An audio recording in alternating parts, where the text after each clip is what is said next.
Hello everyone, and welcome to our presentation. We are Group 5. Together, me and my group mates decided to look at one question. What will life be like in 2030? Specifically, we wanted to look at the effects of demographic and climate change on global migration. In 2030, the world will be faced to overpopulated countries. The population of countries such as Nigeria and India that are exponentially growing will be competing with large developed countries like China or the United States of America. The increased rate of fertility in developing countries will create a heavy working age population in developing countries with scarce resources, and the decrease in the mortality of developed countries will create an elderly dense population susceptible to pandemics and a deficit in the working class population. The One Health concept will create a global collaboration to find solutions for a healthy world, and the protection of the environment should be implemented by the government. The government should take laws and allocate funds promoting education, environmental protections, healthcare measures, and allowing migration globally. To apply any of the solutions cited, there must be a dialogue between the government representative and community leaders, along with the participation of the community members. Now we are going to address the realistic trajectories for 2030. According to the 2018 IPCC report, we are set to see a temperature rise of 3 to 4 degrees Celsius. In the essence of population growth, many areas of the world are set to see an increase. By 2030, Latin America and the Caribbean will have about a population of 721 million. As for Asia, the median population will reach a staggering 4.9 billion people. In the Institute of Security Studies report for Africa, the continent is predicted to have a 1.8 billion population by the year of 2035. Moving forward, it is important to address the implications on the data. First off, in the same IPCC report, it states that the 1.5 degrees Celsius increase can lead to disastrous weather and climate risks. This is extremely alarming to note, since our trajectory predicts around a temperature rise of 3 to 4 degrees Celsius by 2030. In order to combat the rise, we need to cut emissions by 45% below the levels of that of 2010, which is an extremely difficult feat to overcome.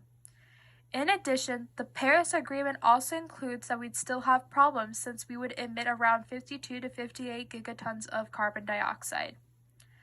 There is also a threat to major cities as sea levels are rising due to the temperature increase.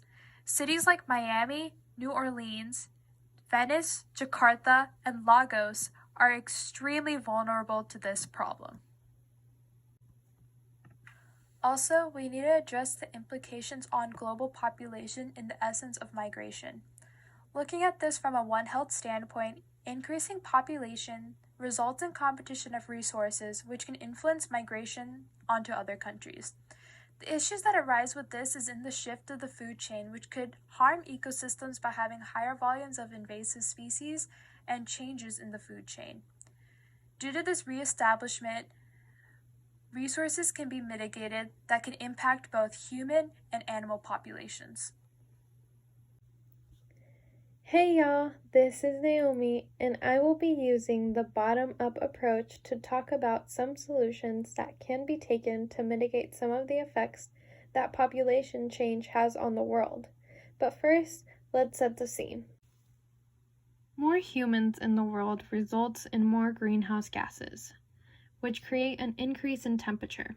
This temperature increase can kill off some plants and animal species, some of which are used in indigenous populations for rituals and consumption.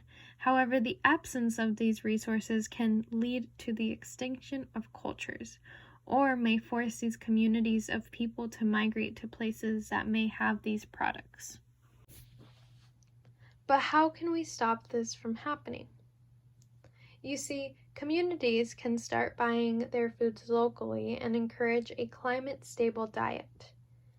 This can decrease greenhouse gases in the air, which results in plants and animals staying alive and healthy, and means that indigenous communities can continue traditional practices right where they are. In a more optimistic view of 2030, we imagine a future where the UN achieves several of their Sustainability Development Goals by emphasizing maternal health and becoming a global leader in pushing for progressive environmental policies. Developing countries provided more access to contraceptives and family planning resources, enhancing women's agency. Average family size and LMICs decreased and enabled these countries to stabilize population growth. However, world leaders recognize that disparities in regional growth rates between countries will worsen without intervention. Many in developing countries are in need of work, and populations are declining in developed countries. A relaxation of immigration laws in developed countries will let in workers from Africa and Asia and slow the decline of working age populations. From a One Health perspective, increased rates of international migration has serious environmental implications.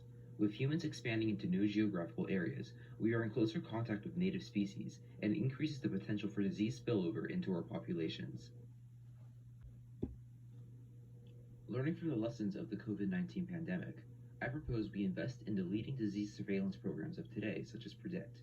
PREDICT is a USAID program that is meant to increase pandemic preparedness by identifying novel viruses and training local doctors and veterinarians in developing countries to prevent potential outbreaks. COVID-19 raised awareness of the interconnectedness of global health and should encourage governments to make stronger investments into our public health systems. By the year 2030, we were able to decrease fertility and thus population growth through an increase in options for women. Migration allowed for this increase in emphasis on choice.